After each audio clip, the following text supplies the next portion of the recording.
और प्रश्न था कि सतना और कोतमा के कांग्रेस विधायकों की एक ट्रेन वाली घटना पिछले कई दिनों से चर्चाओं में थी, इस पर आप कुछ बोलेंगे?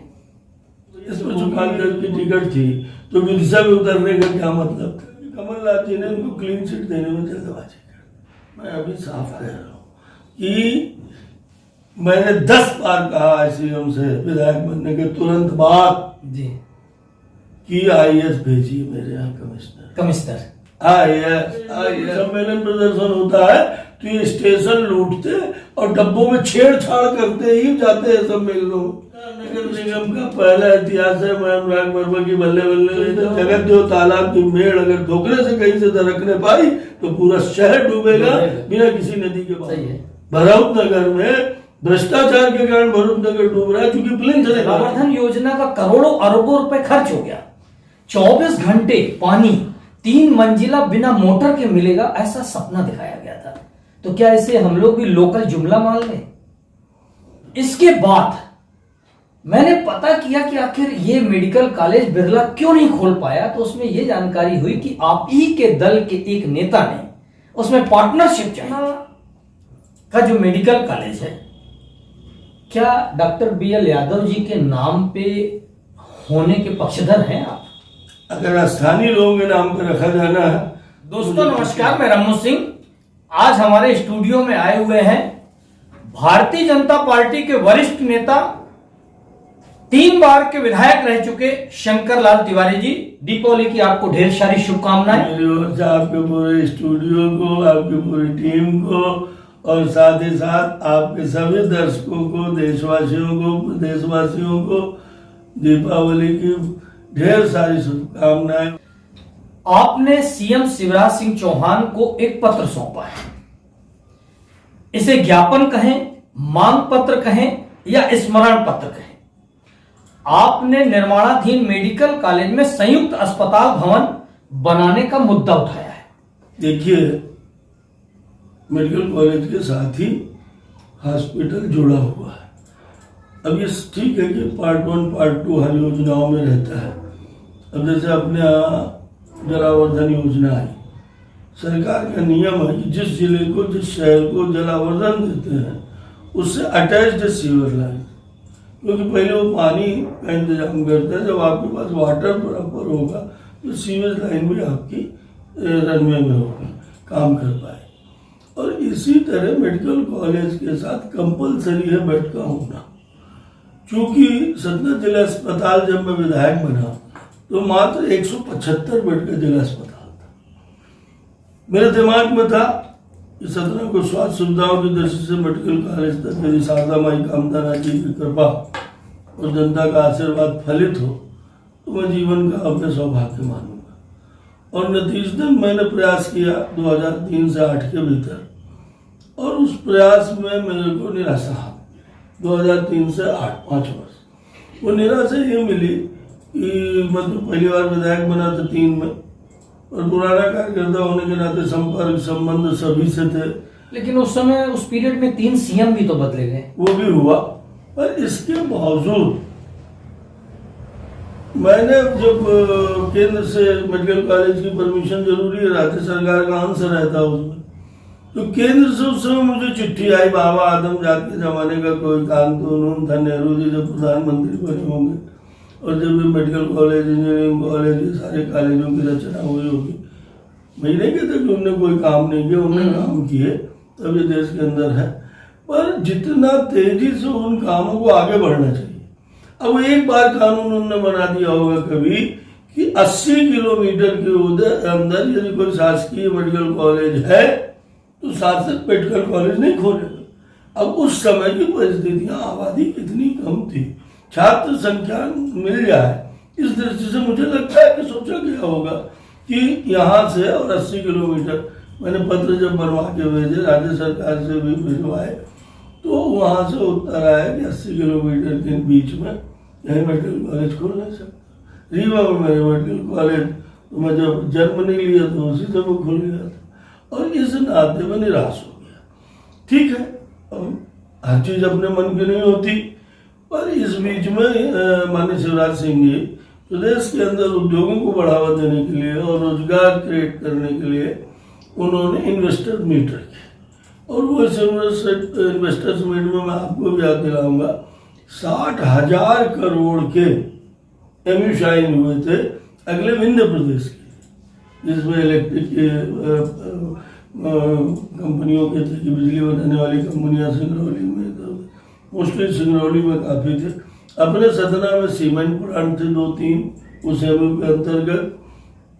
और उस समय मैंने माननीय मुख्यमंत्री जी से इन्वेस्टर मीट के पहले कहा, मैंने कहा देखिए आजकल कारपोरेटर एजुकेशन में और हेल्थ में भी काफ़ी इन्वेस्टमेंट कर रहे हैं, अगर आप कृपा करके मेरा ये विषय मेडिकल कॉलेज का नहीं मिल रहा, मुझे सरकारी पर प्राइवेट दे दीजिए।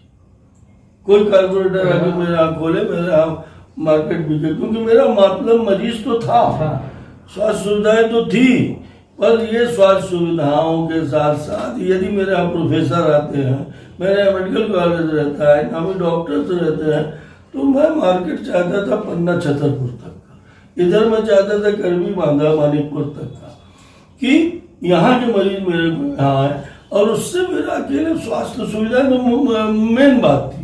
पर मेरा था कि जब यहाँ आएंगे दवाई यहाँ की खरीदेंगे, ऑटो में यहाँ के बैठेंगे, साबुन की बट्टी यहाँ खरीदेंगे, होटल कमरों में यहाँ रुकेंगे, ये सारा मेरे बाजार का भी कुछ न कुछ लाभ होगा। अब विद्यार्थी पढ़ने आते हैं, भले बिट्स कॉलेज मेरा प्राइवेट है, रामाकृष्ण कॉलेज है, यूनिवर्सिटी मेरा प्राइवेट कॉलेज है, पर इसके बावजूद एक तरफ जहाँ वो एजुकेशन दे रहे हैं जो सरकार के माध्यम से नहीं मिल पाई, 60 साल के अंदर व्यवस्था नहीं हुई इतनी बराबर की, इतने बच्चे, इतनी आबादी एकोमोडेट हो सके, और दूसरी तरफ कहीं ना कहीं वो रोजगार भी दे रहे हैं। जब सदना में आके बाहर का जिले का लड़का 200, 300, 500 पढ़ेगा तो निश्चित रूप से वो अन्न यहाँ खरीदेगा, गल्ला यहाँ खरीदेगा, पच्ची चट्टी यहाँ खरीदेगा, चाय यहाँ पिएगा, और इस नाते मेरे बाजार व्यापार में भी उसका असर पड़ेगा।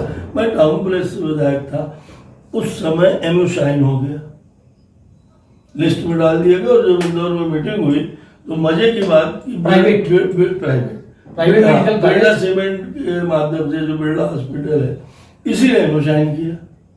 मैं काफी खुश था, बहुत आश्वस्त था कि चलो प्राइवेट में ही सही, और उनने अस्पताल चलाने की बात कही। अब जैसे अस्पताल मेडिकल कॉलेज की उन्होंने मुझान किया, 6 महीने में उसको जमीन धरातल में आना चाहिए था, पर वो नहीं आ रहा था। मैं बार बार प्रयास करूं, उनकी तरफ से शुरुआती तौर पे काफी अच्छा मूड था बिरला कंसर्न का। अब मैं थोड़ा बीच में रोकूंगा, बस आधे सेकंड रोकूंगा। हाँ, पर इसी बीच में जो उनके पास लैंड थी वो चाहते थे कि बिरला अस्पताल के बगल से हम बनाए, उस लैंड में, अब उस विषय पर मैं नहीं जाना चाहता, उसमें विवाद कुछ लोगों द्वारा किया गया, और नतीजतन वो जो अस्पताल उसी समय प्राइवेट खोल गया था, हमने उनको उसी समय जब जमीन की झगड़े फंसे तो हमने उनको कलेक्टर साहब से, उस समय सुखबीर सिंह साहब कलेक्टर, याद कर लीजिए किस सन में थे, और जो लोग कह रहे हैं मेडिकल कॉलेज उनके लिए है, मैं कहाँ तक लोगों को चिल्लाता फिर, सुखबीर सिंह के सामने में हमने देखा कि शायद बिरला यहाँ न खोल पाए, तो हम प्राइवेट 45 एकड़ जमीन हमने, और जेल के पास जहाँ भी मेडिकल कॉलेज बन रहा है वहां पर हमने उस समय लट गए थे।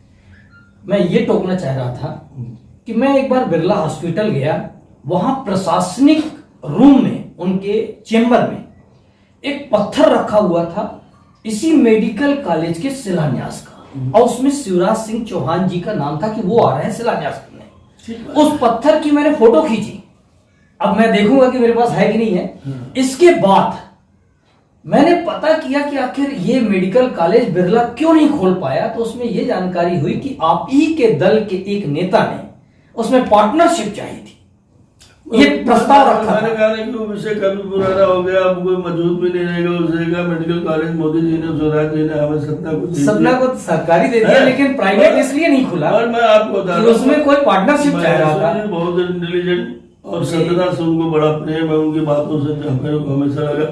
उनसे मेरी 10 बार बात हुई है, हमेशा पूछते रहते थे कब कर रहे हो, क्या कर रहे हो। अचानक एक बार उन्होंने कहा कि शंकरलाल जी, हमारा कलकत्ता और हमारे बड़े लोग कह रहे हैं कि हम सतना में नहीं कर पाएंगे, और वो मेडिकल कॉलेज तो हम किसी दूसरे राज्य में, हमारे कंसर्न। अब मेडिकल कॉलेज हमको मिल गया, और मेडिकल कॉलेज का बेड नहीं है, हॉस्पिटल नहीं है। ये तो इसलिए हमको मिल गया कि हमने जिला अस्पताल को 10 वर्षों के अंदर, 12 वर्षों के अंदर 175 बेड से 450 बेड कर दिया था। तमाम प्रकार के विभाग खोल दिए थे हमने। जो है तो ये आपके diagnostic centre, we have CT scan, we have digital sonography machine, we have dialysis machine 5 जब कहीं मध्य प्रदेश के जिला अस्पताल में डायलिसिस नहीं होती थी, मैंने विधायक निधि से और रोहित कल्याण से मुझे डायलिसिस लगा दी थी। तो मेरे दिमाग में ये पक्का था कि यदि यहाँ मेडिकल कॉलेज आएगा तो हमें बेड चाहिए। पर इस मेडिकल कॉलेज को अभी शुरू करने जा रहे हैं, मुख्यमंत्री जी ने अभी कहा भी, हमारे सतना में मंच में कहा, और मुझे भी मालूम है कि बहुत ही जल्दी वहाँ एडमिशन शुरू हो जाएगा। पर एडमिशन शुरू हो जाए ये सुखद है, इसके लिए जिला विधि क्षेत्र को बधाई है। पर एडमिशन से काम नहीं चलेगा, लड़कों को आना पड़ेगा यहाँ डिस्ट्रिक्ट हॉस्पिटल, कहाँ रामघाट, कहाँ रहीम घाट, और यहाँ उनको आना पड़ेगा क्योंकि 6 घंटे उनको यहाँ रहना पड़ेगा, 2 घंटे 2.5 घंटे क्लासेस में रहना। और इसलिए जो मेरा स्वीकृत है, और इस समय केंद्र की सरकार, राज्य की सरकार स्वास्थ्य सुविधाओं के लिए बजट मुहैया कराने पर कहीं ना कहीं प्राथमिकता ले रही है जब से कोरोना आया। तो मेरी बात ये थी। दूसरा टाउन स्मार्ट सिटी जो अपनी मैं वही पूछ रहा था, स्मार्ट सिटी के बजट से स्वीकृत सुपर स्पेशलिटी हॉस्पिटल के टेंडर जारी करने की आपने बात की है, आखिर ये टेंडर जारी क्यों नहीं हो रहा? देखिए, जब कोरोना अच्छे लंबे जाम पे था, फिर डाउन हुआ, उस समय मिस्टर कटसेरिया कलेक्टर थे, मेरे को भी बुला लेते थे, वो जो कमेटी एक बनी थी। मैंने आप द रिकॉर्ड में, ऑन रिकॉर्ड में बैठक में मैंने कई बार कई लोगों से, नेताओं से भी कहा, कलेक्टर साहब से भी कहा, मैंने कहा भाई इस समय पैसा दूसरे से नहीं मांगना है, स्मार्ट सिटी का पैसा है। क्योंकि मैं देख रहा था स्मार्ट सिटी का पैसा और ऐसे कार्यों में खर्चा हो रहा है जिनकी स्टेबिलिटी कुछ नहीं। हमेशा यदि कोई बजट है तो उस बजट का खर्चा ऐसा होना चाहिए कि 30% 25% अन्य ढंग से हो जाए, शो में हो जाए, प्रदर्शन में हो जाए, विज्ञापन में हो जाए, ये सब हो जाए कुल मिला के। पर उसका कम से कम 60% अस्थायी रचना पे लगना चाहिए, और नहीं तो भविष्य नहीं बनता उन संस्थाओं का, उन योजनाओं का। और अस्थायी संरचना में पैसा लग नहीं जाता। एकमात्र एक झील का काम, जहाँ स्मार्ट सिटी प्रस्तावित है, वहां पर आज तक क्या काम हुआ है और कितनी राशि लगाई गई है, ये कहीं ना कहीं जिला कलेक्टर का, वरिष्ठ अधिकारियों का और जो भी है उनके सोच का विषय है कि आपने अभी तक जो पैसा किया, ठीक है, मुझे खुशी है कि पुराने शहर में आप उसे लगा रहे हैं, पर पुराने शहर के लिए राज्य सरकार से बजट अलग से मिलता है। स्मार्ट सिटी तो आज मिली ना है, और उस स्मार्ट सिटी का बजट आप कह रहे हो ये करेंगे वो करेंगे, भाई बड़ी अच्छी बात है। उसमें आपने निर्णय करा है कि पुराने शहर में भी हम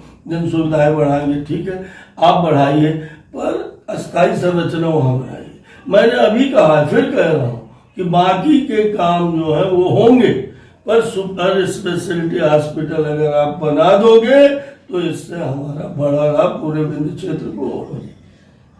सरकार ने देखा कि कई कलेक्टर और आईएएस स्मार्ट सिटी के बजट को पुरानी सतना में खर्च कर रहे हैं, स्मार्ट सिटी की जगह नहीं लगा रहे हैं, इसीलिए अब उन्होंने ये सारा पावर डिप्टी कलेक्टर को दे दिया है। आयुक्त डिप्टी कलेक्टर, नगर निगम, स्मार्ट सिटी का प्रशासक डिप्टी कलेक्टर, कि कलेक्टर नहीं कर पा रहा तो डिप्टी कलेक्टर करेगा। मैं इस विवाद में नहीं पढ़ना चाहता, क्योंकि वर्तमान के विषय काफी योग्य है, सक्षम है और काफी सक्रिय भी रहते हैं। प्रश्न ये नहीं है एडीएम, एसडीएम और आईएएस डेकोरम तो है, अंतर तो है। क्योंकि जब मैं विधायक था तो मैं बार बार कलेक्टर था, सीएम से कहा करता था कि भैया, क्योंकि सीएम ने मेरे से कहा कि यार पहले तुम बजट मांगते हो, जब बजट चला जाता है तो फिर तुम्हारा समाचार आता है, तुम भी आके कहते हो कि सब लूट लिया, सब भ्रष्टाचार हो गया, तो एक काम करो यार, क्या करते हो, पैसा ले जाए। तो मैंने उनसे कहा, मैंने कहा सीएम साहब बजट ले जाना मेरी जवाबदारी है, वहाँ जो काम होते हैं उनको ठीक से करना कराना वहाँ के लोगों की जवाबदारी। मैं अभी साफ कह रहा हूँ कि मैंने 10 बार कहा सीएम से विधायक बनने के तुरंत बाद जी कि आईएएस भेजिए मेरे यहाँ कमिश्नर आईएएस। अब उन आईएएस में एक जो भी छठा बिगड़ी, और आपने देखा होगा वो आई थी जो अभी इंदौर में है, प्रतिभा पाल जी। मैं सोचता हूँ कि उस क्या बना दिया उस बेटी ने इंदौर के अंदर क्या अपना वर्क दिखाया है, और क्या मैंने इंदौर को उसने किया है, हम 17 में उसका उपयोग नहीं कर पाए। हमें दुर्भाग्य रहा हमारा कि नेता लोगों को कोई काम ही नहीं रहता। जब कलेक्टर रस्तोगी जैसे कलेक्टर आता है तो उनको तकलीफ हो जाती है, और जब पाल जैसी कमिश्नर आती है तो उनको तकलीफ हो जाती है। सतना में प्रतिभा पाल जी ने जो लेआउट तैयार किया उसी पे सारे लोग काम कर रहे हैं। आप स्वच्छता के ही अकेले काम देख लीजिए। हाँ। उसके क्षेत्र में श्री गणेश हुआ था जब हुआ, और इस नाते मेरा कहना है कि कमिश्नर जिस ढंग की मेरे नगर निगम का ग्रेड, और ग्रेड में नियम की बात है, सिस्टम की बात, उस ग्रेड के मुताबिक आपने हमें आईएएस दिया, 1 दिया, 2 दिया, 3 दिया, 4 दिया, जो भी दिया, गिनती नहीं गिन रहा हूँ।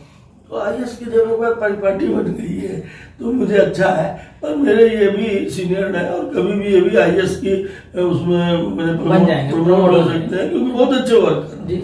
और इस नाते मैं उस विषय पर नहीं जाना चाहता, पर ये जरूर कहना चाहता हूँ कि स्मार्ट सिटी भी इस नगर निगम को मिली है। नगर निगम का ग्रेड अपनी जगह है जो है कि उस हिसाब से कौन व्यक्ति कमिश्नर बने, पर जहां स्मार्ट सिटी का करोड़ों करोड़ों रुपए केंद्र सरकार का एक सीमा के भीतर खर्च करने के लिए आता है, वहां अगर मजबूत हाथ होगा और थोड़ी दबाव वाला होगा, क्योंकि एक सामान्य कमिश्नर जो नगरीय निकाय विभाग का वो भी रहता था पहले, तो 20 साल 15 साल तो नगरीय निकाय का प्रमोट टीसीएमओ रहता था, पर वो प्रभाव नहीं डाल पाता था आईएएस पर, जो भोपाल में और अन्य स्थानों में उससे चर्चा करने, डिस्कशन करनी। तो देखिए सीधी सीधी बात है, ये चेयर फेस देख करके और उसका पोर्टफोलियो देख करके मिलती है, ये डेमोक्रेसी नहीं है। सतना का जो मेडिकल कॉलेज है, क्या डॉक्टर बीएल यादव जी के नाम पे होने के पक्षधर हैं आप? अगर स्थानीय लोगों के नाम पर रखा जाना है तो मुझे खुशी होगी, पर उसमें मेरा अपना, चूंकि मैं पहले कह चुका हूँ, अगर ये सुझाव पहले आया होता हो सकता है मैं विचार ही नहीं करता कि उसको पंडित अटल बिहारी वाजपेयी के नाम खोजा, जो सभी हमारे जिला अस्पताल ऑलरेडी वल्लभ भाई पटेल के नाम से हो चुकी है, फ्लाईओवर हमारे पंडित दीनदयाल उपाध्याय के नाम से हो चुका है, अटल जी की बड़ी स्मृतियां हैं। अटल जी कम से कम नहीं तो मेरे अपने होश में जब से मैंने काम किया 68-69 से, तब से लेकर के 17 में 6-7 बार आए, 2 बार व्यक्तिगत मेरी भी मुलाकात। नहीं आप सक्रिय थे। सतना शहर में बिगड़ी जल आपूर्ति को लाइन में लाने के लिए एक नए एनिकेट बनाने की बात आपने रखी है कल मुख्यमंत्री जी से। जो उसमें मैंने कई बातें रखी हैं, जो पुरस्कार छपा, अगर उस आधार पे जो आपके सबके सामने परोसा गया है, तो कुछ ऐसी छोटी छोटी बातें भी जो मैंने रखी हैं, पूरा का पूरा अखबार में आ नहीं पाता इस डर के मारे, जो 2-3 बड़ी बातें थी वो अखबार तक भेजी। इसी में मैं वो जोड़ के दे रहा हूं कि नगर निगम आयुक्त जब एसके सिंह थे सतना में, उन्होंने 2 एनिकेट का एक प्रस्ताव योजना बनाई थी, एक सोहावल और एक सतना नदी, 2 एनिकेट उन्होंने कहा था कि और चाहिए, लेकिन ये जलावर्धन योजना का करोड़ों अरबों रुपए खर्च हो गया। 24 घंटे पानी 3 मंजिला बिना मोटर के मिलेगा, ऐसा सपना दिखाया गया था। तो क्या इसे हम लोग भी लोकल जुमला मान लें? कितना मशीन पावर हो, कितना मैग्नेटिज्म हो, कितनी ऊर्जा हो, पर उसकी सीमा होती है जी। अपन माधवगढ़ से पानी ला करके महादेवा में देना चाहते हैं, अपन माधवगढ़ से पानी ला करके दक्षिणी बतेरी, उत्तरी बतेरी और उमरी में देना चाहते हैं, बगहा में देना चाहते हैं, गड़िया टोला सिविल लाइन में देना चाहते हैं। अब इसकी लेंथ देख लीजिए, और इसमें खर्चे भी अधिक है, ठीक है ना। मैं आपको बड़े एकदम दुखी पीड़ा भरे मन से कह रहा हूं कि जो मेरी जलावर्धन योजना डॉक्टर यादव और मेरे कार्यकाल में, जिसका पहले नगर निगम में सर्वे करा के पूरा प्लान किया प्रोजेक्ट, और फिर हमने राज्य सरकार को दिया, राज्य सरकार ने केंद्र सरकार से भेजा, फिर वो मंजूर हुई, उसमें ऑलरेडी 2 एनिकेट का पैसा स्वीकृत हुआ था। उसमें हाँ, मैं आपके स्वावल पर अभी नहीं जा रहा हूँ, उसमें एक एनिकेट बनना था तमस में और दूसरा एनिकेट बनना था जिगनाहट में। आप उसे सोहावल कह लो, महादेवा कह लो, जिगनाहट कह लो, 17 विधानसभा कह लो, नगौद विधानसभा कह लो, इससे बदल लो। मैं 17 को पानी, जब मेरे पास बाढ़ सागर के पानी का स्टोरेज हो गया और मैं भविष्य के 50 जिस शहर में पानी था नहीं, लोग अच्छी अच्छी कारों में डब्बे ढूंढते थे। 2 एनीकट बनने से शहर को 2 मेरा भागों मेरा मेरे साथ, और वो नक्शे में था। हाँ। मैं आज भी चुनौतीपूर्वक कहता हूँ कि जब इसकी शुरुआत हुई है हाँ। जल आवर्धन की, अगर उस जमाने के पेपर्स मिल जाए, नष्ट नहीं किए गए हो, तो उसमें एक एनीकट यहाँ था माधोगढ़ में कृपालपुर में, और दूसरा एनीकट जिगलाहट घाट में था। और उसके साथ योजना ये थी कि रेलवे लाइन के उस पार को हम जिगनाहट में पानी स्टोरेज करेंगे, तो हमारे पास एक स्पेशल वाटर रहेगा। कभी हमको अगर मानतागर से देर हो रही, दबेर हो रही, कोई मशीनरी फेलियर हो रही है, बिजली नहीं है, आए दिन होती है, सप्लाई नहीं हो पाती है, क्योंकि बिजली वाले तो अखबार में छपा के कहते हैं कि आज बंद रखेंगे। और साल में उनके देख लीजिए कि उनका साल में जितना अखबार नहीं, मैंने पूछा एक बार इनके एमडी से, मैंने कहा यार साल भर के मेरे को अखबार हिसाब दे दो कि मेरे जिले में, मेरे शहर में ही आप कितनी बार कितने घंटे छपाते हो कि बंद रहेगी, और उतने घंटे को जुड़वा दो। मुझे लगता है 2-3 महीने तो तुम अखबार में छपा करके और मेंटेनेंस, और फिर भी मेंटेनेंस कुछ नहीं होता।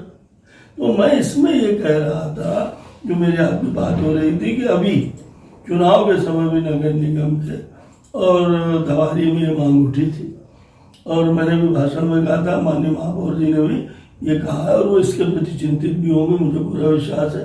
वो बहुत तीव्र गति से और बहुत इच्छा शक्ति के साथ काम कर रहे हैं। हम सबका उन्हें सहकार है जान जी जान से, क्योंकि उससे शहर का भला होना। और वहाँ पर धवारी की एक बड़ी सभा हुई थी, उस सभा में चुनावी सभा थी, और उस सभा में इस पुरानी बात को मैंने ही अपने बात में दोहराया था। जब मुझे स्पीच करने का मौका मिला, ये जिगनाहट का मेरा गायब कर दिया रातों रात, पता ही नहीं चला।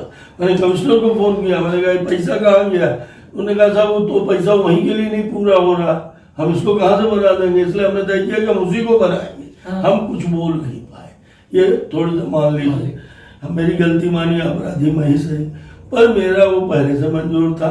आज भी मेरा कहना यह है कि हम वाटर सप्लाई को लाइन के उस पार जिगनाहट में एनीकट और जिगनाहट में एक फिल्टर प्लांट बना करके उधर से कर दे। कभी अगर दिक्कत है तो उधर वाला इधर भी हमको दे सकता है, और इधर वाला उधर भी दे सकता है। इसके साथ एक बहुत पीड़ादायक बात है मुझे, मैं जानता हूँ आप मुझे रोकने वाले को कहना होगा, कहने में मेरी ड्यूटी है।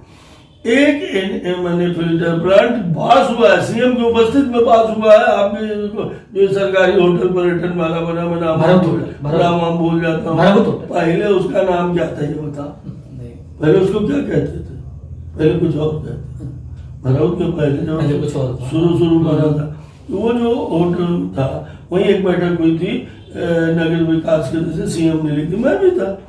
उसमें मैंने ये बात कही, मैंने कहा देखिए पूर्व से निरंतर ये बात हुई, मुझे बार बार कहा गया हो जाएगा, बड़ी लागत भी नहीं है। आखिर नगर निगम में इतना पैसे आते हैं, और चूंकि क्षतिपूर्ति आती है, इनसे इस पैसे का भी स्मार्ट सिटी का पैसा है। पर चलिए हमारे शहर को इस पाप से बचा लीजिए, हमको बीमारी मिल रही है, क्योंकि जो मेन नाला आपका गया जिस पर आप लोग रोज छापते रहते हो कि नाले से बाढ़ आ गया, नाले से डूब गया, भरूच नगर में नाव चल रही है, और ये नाले से ये इधर जवान सिंह कॉलोनी डूब रही है, और जीवन ज्योति एकदम डूबी गई है। इन सब चीजों से जो है, तो मेरा कहना यह है कि ये एक अलग विषय है, इसका आज तक कोई तोड़ नहीं कर पाया, इसका तोड़ ढूंढना चाहिए। नाले के नाम पे तमाम खर्चा किया गया, तो जब बरसात आती है तो पानी जैसी चीज का कोई व्यवस्था नहीं। जिस दिन जगत जो तालाब की मेड़ अगर ठोकरे से कहीं से दरकने पाई तो पूरा शहर डूबेगा बिना किसी नदी के बाढ़। सही है। भरूच नगर में भ्रष्टाचार के कारण भरूच नगर डूब रहा है, क्योंकि प्लिंथ नहीं भरा। मैं अभी पूरी ईमानदारी से कह रहा हूँ, जो तालाबों में सौंदर्यीकरण हो रहा है, तालाबों के सौंदर्यीकरण में जो काम हो रहा है उसमें अर्थवर्ग का काम अधिक है, और मेरे गुरु ने मुझे सिखाया कि अर्थवर्ग में ही करप्शन होता है। इसलिए सतर्क नजर चाहिए प्रशासक की और काम लेने वालों की, क्योंकि तालाब में कितनी मिट्टी खुद गई, कितना उससे कचट हटाई गई, इसका मेजरमेंट करना कठिन होता है। और इस नीति में तालाब सौंदर्यीकरण के विरोध नहीं कर रहा हूँ। मैं तो आज डिबेट के माध्यम से कलेक्टर सतना को अपने धन्यवाद दूंगा, ईमानदारी से आत्मा से दे रहा हूँ, एक ब्राह्मण बालक के नाते भी दे रहा हूँ। एक दिन मेरे पास कुछ महिलाएं आई, उन्होंने कहा मुझे धवारी तालाब में और हमको हटा रहे, कुछ 38 महिलाएं थी, 37, वो बरसों से रह रही थी, बिजली भी उनको थी, पानी भी था, कच्चे मकान पक्के मकान बना के जब हमारी मेड़ में रह रही। अब साहब तालाबों का सौंदर्यीकरण होना सुंदर बात है। जगत जो तालाब के सौंदर्यीकरण के नाम में पिछले 15 साल से कितना पैसा खर्चा किया गया, ये शोध का विषय है। मुख्तारगंज के वेंकटेश मंदिर के नाम पर कितने कमिश्नर्स ने और कितने महापौरों ने वहाँ सुंदरता बनाने का संकल्प लिया और कितना पैसा खर्च किया, ये शोध का विषय है। मैं अभी भी कह रहा हूँ कि सौंदर्यीकरण का मैं विरोधी नहीं। तालाबों का सौंदर्यीकरण इस शहर के अंदर बहुत पर्यावरण की दृष्टि से, पानी की दृष्टि से जरूरी है। पर जब मैंने कलेक्टर साहब को 37 महिलाएं मेरे पास आई तो मैं गया, क्योंकि आज मैं किसी पद में तो हूँ नहीं, पर गरीबों के लिए तो मैं जब तक सांस है तब तक हूँ। कोई सरकार रहे, कोई फर्क नहीं पड़ता। वो मेरे पास आए, मेरे पास आके उन्होंने कहा भैया हमको तो घर किराए दे थे।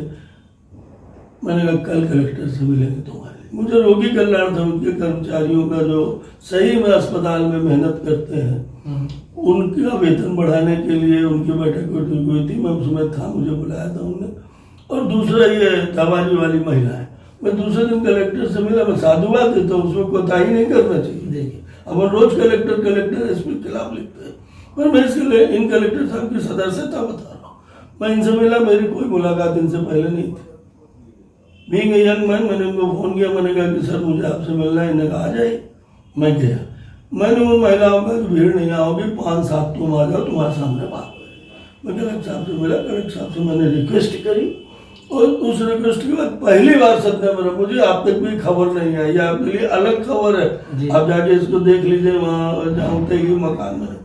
मैंने कलेक्टर साहब से कहा, मैंने कहा देखिए भाई सौंदर्यीकरण का विरोध करने नहीं आया, इसकी गवाही सिर्फ आपको देनी पड़ेगी। कल अगर मीडिया छापता है कि वो तो सौंदर्यीकरण का विरोध कर रहे हैं, मैंने कहा मैं बिल्कुल नहीं विरोध कर रहा। पर मेरे मुख्यमंत्री का वचन ये है सीएम शिवराज सिंह चौहान का, यदि हम हटाएंगे तो हम ही बसाएंगे, हम ही वैकल्पिक व्यवस्था देंगे। मैं कहा इस मामले में क्या है, कहीं नहीं इतनी जल्दी।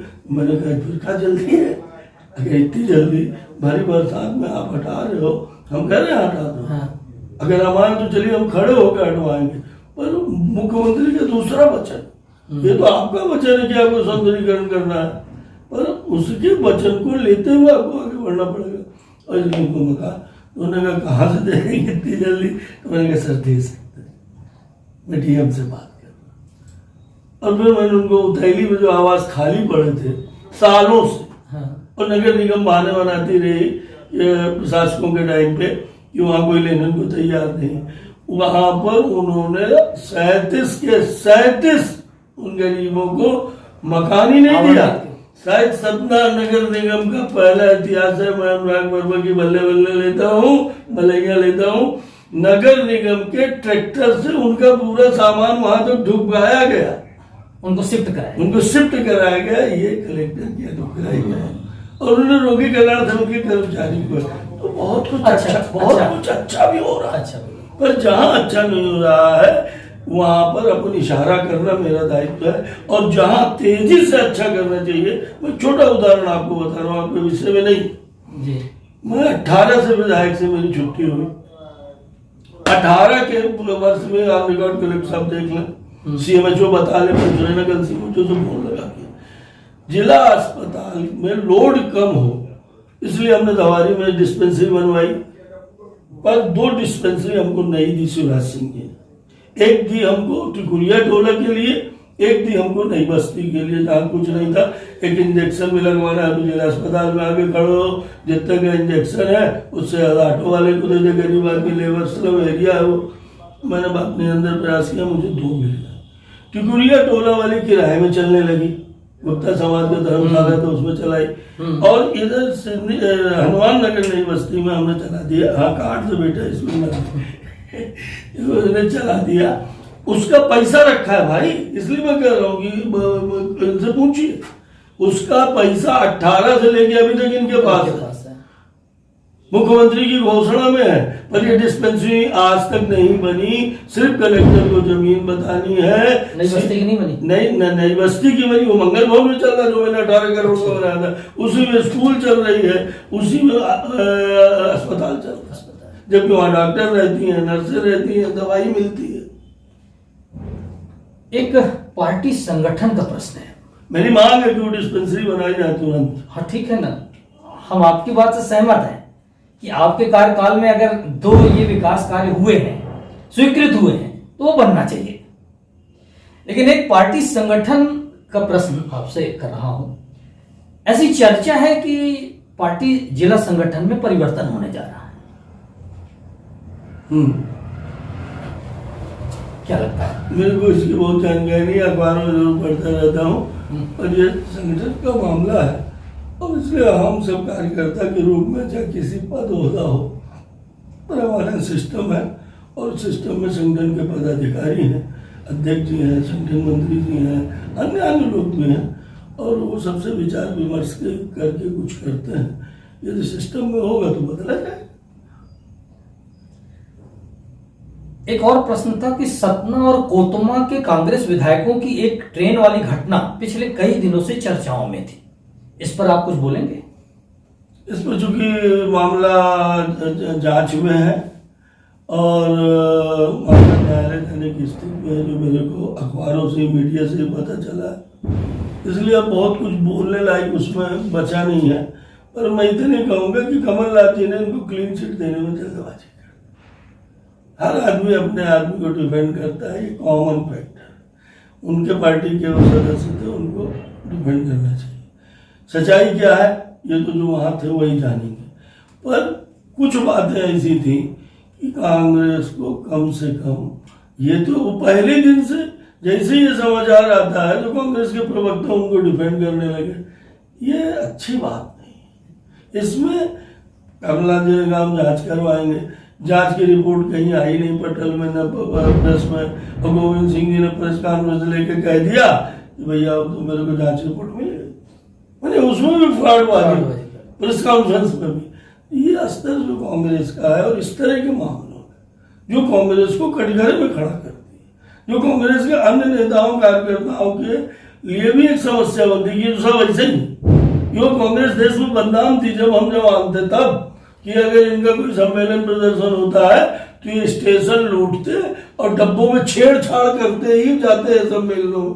और इस छवि को बचाना है अगर, तो मैं नहीं सोचता कितनी जल्दीबाजी में जब जांच हो रही है। मेरे से एक ने पूछा, मुझे मतलब नहीं है इस विषय में क्योंकि जांच चल रही है, मेरे से एक को पूछा कि भैया जब भोपाल तक की टिकट थी तो विदिशा में उतरने का क्या मतलब था? क्योंकि भोपाल में जब ट्रेन पहुंची तो बयान जो भी बचे रहे होंगे, ये जो उनके पुलिस वहां की आई है, जो सुनी बात है, पर ये लोग विदिशा में ड्रॉप कर गए। तो कई बार मैं कतई मेरे को अधिकार नहीं, और किसी को मैं मानता हूँ बयानबाजी कोई करता रहे, कि उस मामले में जो होगा न्यायालय से होगा, और पुलिस अपनी जांच कर रही है। जितना होना था विधायकी का या इन सब कारणों से, वो शुरुआत में भले थोड़ी लेट लतीफ हुई हो, और मैं नहीं सोचता हूँ कि इतना मीडिया ने उसको प्रचारित किया है। उस दूध घटना का दूध का पानी होगा, और यदि दोषी है तो दंडित होंगे, और नहीं है तो वो भोगेगा। मैंने बड़ी समस्या थी इस कांड में कौन इस घटना का जी। मैंने कांग्रेस की तरफ से बयान आने लगे, कांग्रेस के विधायक ही नहीं दिया, वो अनूपपुर वालों ने शायद, कि मेरे साथ साजिश हुई, और इसमें निश्चित भाजपा का हाथ, इसमें विरोधी दल जो है उस महिला का पता लगाया जाए, जांच में पता चल जाए। मैंने वो महिला को ही तो उसे ठहराने लग गई कांग्रेस। इस तरह के प्रदर्शन कांग्रेस को नुकसान पहुंचाते हैं। तो एक घटना की बात तो घटना पुलिस निपट लेगी, न्यायालय निपट लेगा। उसमें जातिवाद का भी रूप दिया गया था, मुझे आइडिया नहीं, क्योंकि मेरे प्रतिद्वंदी थे उसमें एक मित्र मेरे, और इसलिए बहुत मैंने उसमें नजर डालना उचित नहीं समझा। और जबकि सब हो रहा है भोपाल के लेवल में, रेल मंत्री के लेवल में, और डीआरएम के लेवल में सारी बातें चल रही है, तो व्हाट अबाउट शंकर तिवारी को क्या लेने दें? क्या? चलिए, बहुत बहुत धन्यवाद। दीपावली की पुनः शुभकामनाएं। जिसमें खूब कट कर देना यार, मैं बहुत प्रवक्ता तो हूँ। अच्छा, मेरी पीड़ा है।